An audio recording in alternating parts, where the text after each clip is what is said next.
Finally, the new Audi RS5. Are you ready?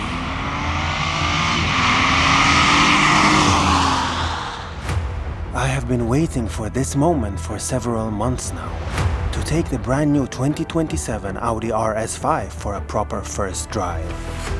And this time, what a dream drive it is!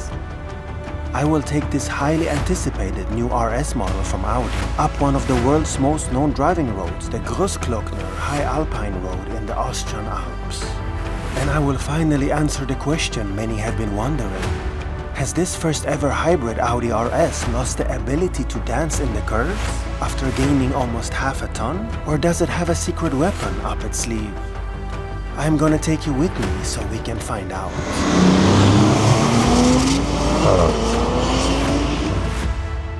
So, let us do this.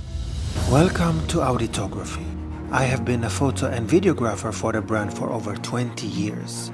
I am a collector of some very unique four-ringed icons myself, and I have also made the viral movie Speak Up for Audi. That led me to even meet the CEO, and many people high up in the company are my friends. The four rings is my lifestyle. Join me here in this new emotional video.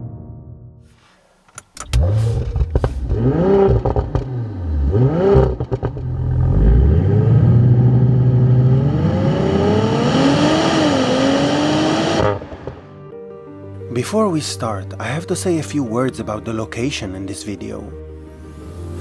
Many of you know already that my favorite driving road is the Kaunertal Glacier Panoramic Road, which is also in the Austrian Alps. I have based that on my over 20 years of driving and shooting Audis all around the world. I've heard lots of great things about the Grossglockner, but I have never been here before. And I can tell you that after a few days of filming here, I understand now why this is so popular. So I really hope that I somehow will provide you with the absolute breathtaking views I witnessed. Through my lens, into the smartphone in your hand or living room TV. This B10 generation RS5 is actually a 5th generation Audi RS4. I did cover that in detail a few months ago in my reveal of this car and will not go deep into the model name confusion in this particular video. The 2027 Audi RS5 comes in sedan and avant form, and here we will stick to the sedan only in a lovely progressive red color.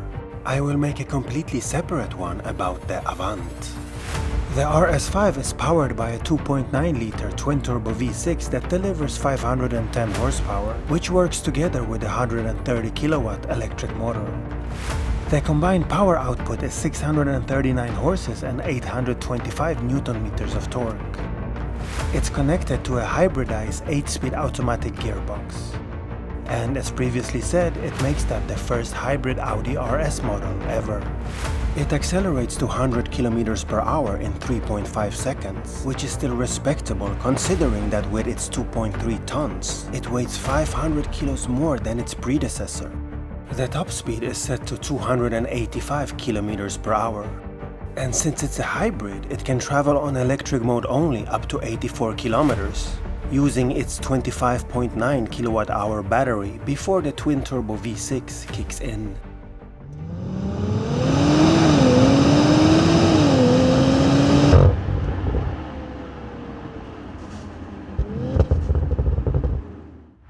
I really want to talk about the attention this car gets out in real life. And I must say it really turns heads. People stare at this wide thing with wide eyes, they smile, they give thumbs up. I remember when I stopped a quickie at a packed McDonald's on a weekend. And I don't recall the last time I got this much attention in a new Audi. The stance and presence of this car is one of its best assets. It's the widest RS car so far, and it's 9 centimeters wider than a standard A5. Think about that for a second. 9 centimeters. That is wild. And you can really see it. The booty sticks out in your side mirrors and it's a lovely sight. The iconic quattro fenders are bigger than ever. The ducktail trunk is a nod to the B5 Audi A4, and the designer of the B10 A5 told me that himself. It does look great, and it's important to remember your heritage. And speaking of that, Massive respect to Audi for listening to its customers and bringing the iconic RS font back on the badges. It means so much to so many people. Thank you. Having said that, a front badge without a full model definition is just lazy Audi. Did you forget where you come from? Are you ashamed of your identity? A full model definition has been there since the start, and it has to be brought back ASAP. Is the design perfect? It's great, but perfect? No, it's not. And I will talk about a few things that I dislike later in this video. Now, here comes the important part, what you all have been waiting for and even myself so eager to find out. How does it drive? This new RS5 has gotten massive criticism everywhere, mostly because of one thing, its weight. 2,300 kilos for a four-door sedan is a lot. People and the internet started to bash it for a fat pig and call it names. So even myself, I was skeptical that it could come anywhere near its so respectable predecessor, the RS4 25-year edition, which was such an incredible car. So, can it handle? Can it dance? Did the Audi engineers achieve magic with this thing? The answer is yes, it can. And not only that, we all owe the car a big apology because it dances better than any Audi I have ever driven before. It absolutely blew me away what this car did in the curvy mountain roads. The speeds you can go in the curves are mind-blowing. How it turns in and how precisely it handles is nothing short of a miracle. I take my hat off to the Audi engineers. You have my utter respect. This is a technological masterpiece. And for those that have been following me for a while, you know darn well that if I don't like something, I will be very transparent about it. I don't sugarcoat. I don't care if I would get cancelled on the next event. I love the brand and I will always speak up for it, good or bad. So I am really missing words of how good this car handles. After all, this is the first quattro system with the dynamic torque control in the rear transaxle, delivering true electromechanical torque vectoring. This completely new feature combines the actuator, overdrive gears, and a differential to intelligently transfer torque between the rear wheels. The bespoke RS sport suspension with its twin-valve shock absorbers is also newly developed. The battery cells of the RS5 are integrated in beneath the trunk floor.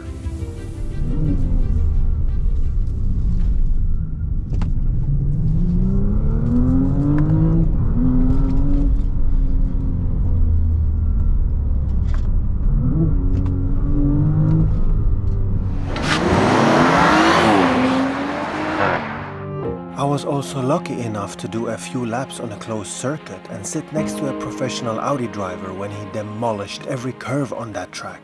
I still can't believe how fast we were going. You need to experience it to understand it. I asked the Audi engineers on site if they tried to put this new RS5 against the previous RS4 25-year edition on track, and they say they did. And the RS5 was faster everywhere. And as good as that RS4 was, I do believe them. The new RS5 takes Audi handling to another level. What I also truly respect a lot is the ability to go fully into electric mode when you are just driving longer distances, or don't want to wake your neighbors in the mornings. The car can actually accelerate to 100 km per hour in 12 seconds in full electric mode. But now, let's hear how it sounds.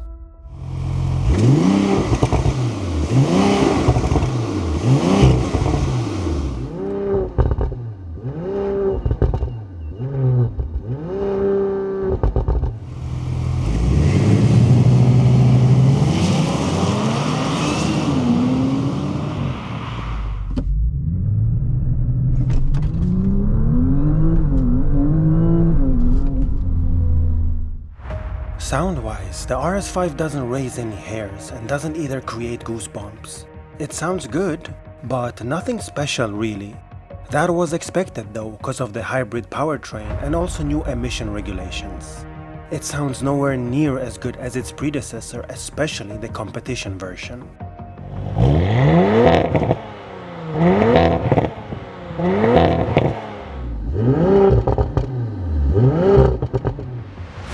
soft limiter is still there, and I still hate it with all my guts. I don't understand why Audi keeps castrating their performance cars.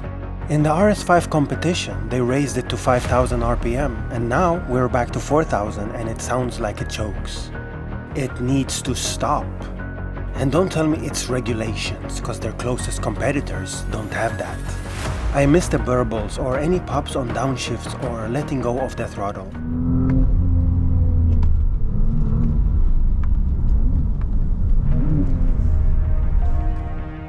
The car surely needs an aftermarket exhaust badly. Before I round things up, I'd like to mention a few things that I dislike. Starting with a no-brainer, the interior. It's just not good enough.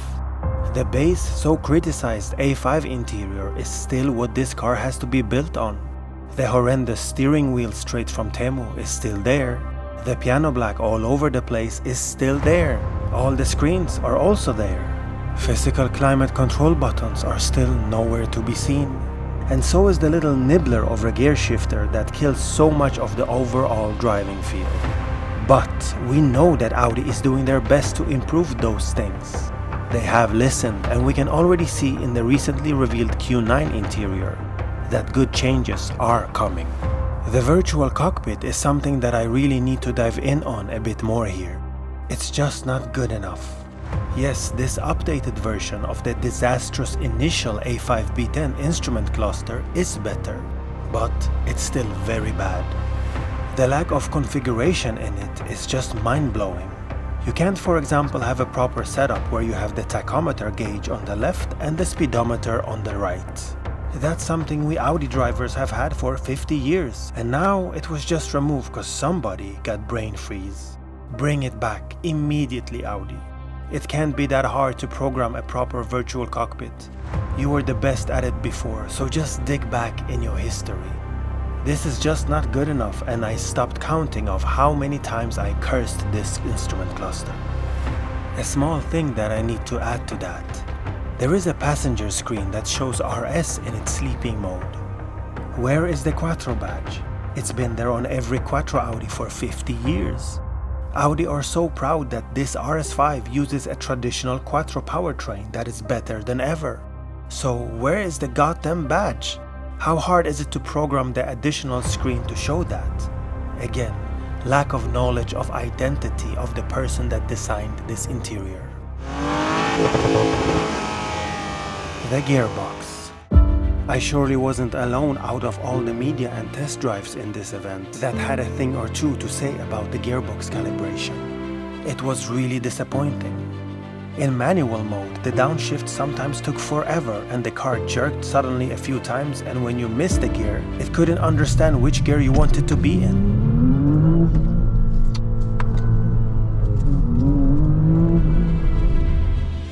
I had a long talk with a few Audi engineers on site, and they said that these were demo cars and that a complete gearbox calibration and update will be there in the first cars that will be delivered to the customers.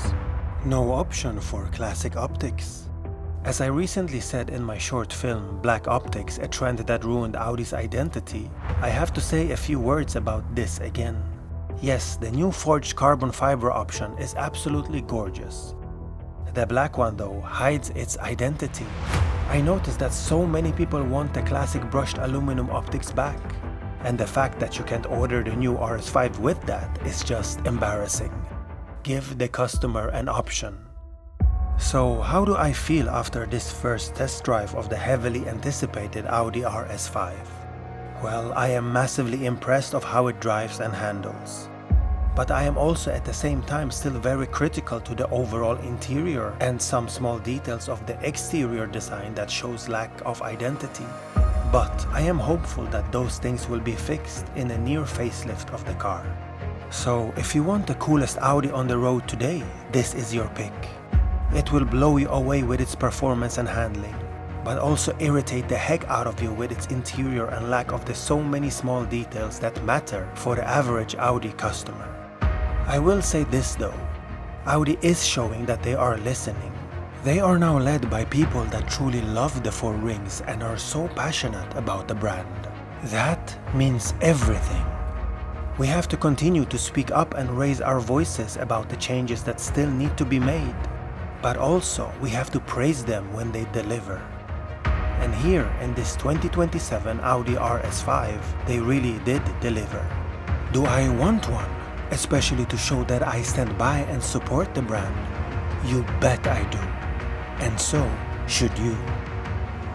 Thank you for watching.